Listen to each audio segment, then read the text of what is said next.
Hello friends, welcome to bliss cinemas. இன்னைக்கு நம்ம Tamil டப்பிங்ல dog பே OTT-ல release ஆயிருக்க தி துப்பட்டா கில்லர் டாக்குமெண்ட்ரி எப்படி இருக்குன்னு பார்க்க போறோம். வாங்க வீடியோக்குள்ள போகலாம். இப்போ இந்த டாக்குமெண்ட்ரியோட கதையை பத்தி பார்க்கலாம். கோவால பாத்தீங்கன்னா 15 வருஷத்துக்கு முன்னாடி தொடர்ந்து பெண்கள் கொல்லப்பட்டுக்கிட்டு வராங்க. அதுவும் பாத்தீங்கன்னா அவங்களோட துப்பட்டாவாலேயே. இதை யாரு பண்ணா, எதுக்குவாக பண்ணாங்க அப்படின்ட்டு தேடும் போது பாத்தீங்கன்னா ஒரு ஆட்டோ டிரைவர் அவன் தான் ஏழ்மை நிலையில இருக்க பொண்ணுங்களெல்லாம் ஏமாத்தி அவங்க கிட்ட இருக்க நகையும் பறிச்சு அவங்கள கொலையும் பண்ணிக்கிட்டு இருந்திருக்கான். இந்த மாதிரி சிச்சுவேஷன்ல அவன் எப்படி மாட்டினா, அது மட்டும் இல்லாம இப்ப 15 வருஷம் கழிச்சு அவனை ரிலீஸ் பண்ணலாமா அப்படின்ற மாதிரி ஒரு பேச்சுவார்த்தை போயிட்டு இருக்கு. அது என்ன ஆக போகுது, அவன் வெளியே வந்தா ஒழுங்கா இருப்பானா இல்லையா அப்படின்ற மாதிரி சொல்லியிருக்க டாக்குமெண்ட்ரி தான் இது. இப்போ இந்த டாக்குமெண்ட்ரியோட பாசிட்டிவ் ஐடி பத்தி பார்க்கலாம். பாசிட்டிவ், தமிழ் டப்பிங் நீட்டாவே பண்ணி கொடுத்திருக்காங்க ஒவ்வொருத்தருக்குமே. இது ஒரு உண்மை சம்பவத்தை அப்படியே காமிச்சிருக்கிறதுனால பாக்குறதுக்கு ஓரளவு நீட்டாவே இருந்தது. அவன் எப்படி ஒவ்வொரு பொண்ணுங்களையும் கொன்னா, அவங்க கிட்ட எல்லாம் எப்படி பேசி ஏமாத்தனா அப்படின்ற மாதிரி காமிச்சிருக்க விஷயமும் பாக்குறதுக்கு நமக்கு பகீர்ன்ற மாதிரி தான் இருக்கு. அதுவும் அவனை பார்க்கும்போது இந்த ஆள் தான் 16 கொலையை பண்ணா அப்படின்ட்டு நம்புற மாதிரி கூட இல்ல, அவ்வளவு அப்ராணியா இருக்க மாதிரி பேசுறான். இப்ப கடைசியா பாத்தீங்கன்னா அவனை ரிலீஸ் பண்ற மாதிரி பேச்சுவார்த்தை போயிட்டு இருக்கு. அவனும் வந்து ரொம்ப அப்ராணி மாதிரி இருக்கான். அது நடக்குமா இல்லையா அப்படின்றத நம்ம பொறுத்து தான் பார்க்கணும். ஓவராலா பாத்தீங்கன்னா இது ஒன் டைம் வாட்சபிள் டாக்குமெண்ட்ரியா தான் இருக்கு. உங்களுக்கு ஒரு உண்மை சம்பவத்தை பத்தி தெரிஞ்சுக்கணும்னு நீங்க ஆசைப்பட்டீங்கன்னா இதை ட்ரை பண்ணி பாருங்க. பெருசா அடல் கண்டென்ட்லாம் இல்ல,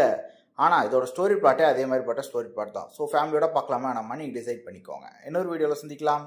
தேங்க்யூ.